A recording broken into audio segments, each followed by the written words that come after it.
This is lick 5 in our series, Licks to the Fast Lane.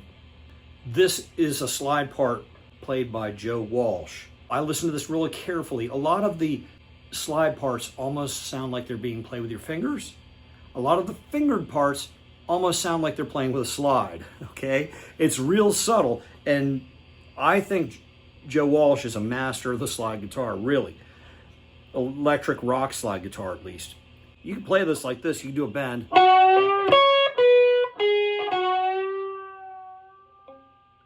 All right, but that's not what is on the record. They're gonna play with a slide. So we're gonna take the slide, I put it on my third finger. Actually allows me to do some of the other riffs, like I can do those with my first and second fingers and still have the slide on. Maybe he has the B string up tuned to half step, which would make it easier to play this riff. I don't know, but I'm gonna play it in standard tuning. So we're gonna take the slide and put it on the third string 12th fret. And we're gonna slide up till we hit the pitch we desire. It's essentially a G sharp, but it might be a blue note too, which it could be halfway between a G sharp and an A.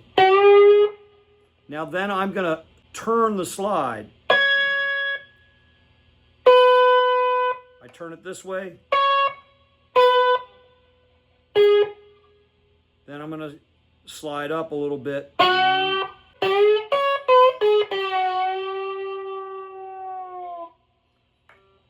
listen to that, I'm like, man, it sounds simple, but it's got some kind of weird mojo on it. And I heard that, and I thought it was played with fingers, and I thought there was just, man, there's some unique bending. You know, I don't know what someone does to their mind before they come up with a riff like that. And I am an advocate of healthy, clean living. Start on the 12th fret, do a little slide in, then we hit this note, which is basically a C sharp, which is basically a B. So I'm kind of sliding to the 13th fret, then I'm leaning to the 14th fret second string, then the second string 12th fret, then back to the 13th fret, I think there's a little bit of a slide in there, but not much. Also, what I think might be happening, sometimes you use a slide, you mute behind it with your other finger so you don't get ringing back there. But there's some ringing. It gets this weird chorusy effect. It's basically we're playing the 12th fret G and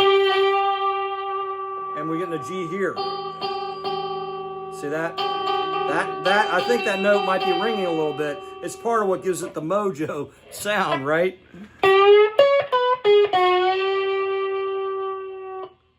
I almost feel like he bends in, you know, it slides in and then slides out, but there's not much of a slide down, if any.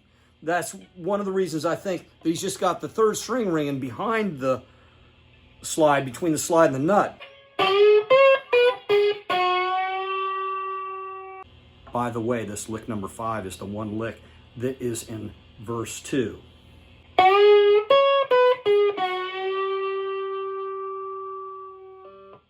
Like, you might gradually go slide back a little bit. That was a pretty good execution of the riff that time. Let me show another thing that's happening here. I'm plucking with my first finger. I got my ring finger, third finger, my middle finger, second finger on strings 1 and 2 respectively. My thumb is muting strings 4, 5, and 6, and I'm plucking with my index finger.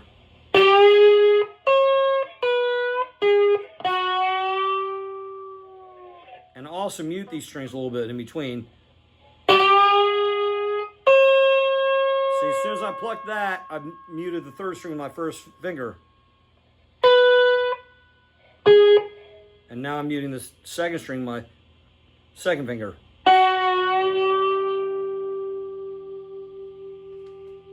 Yeah, I like that sound. And so when I'm going to use that technique, I'm going to mute behind the strings on every note but that last note.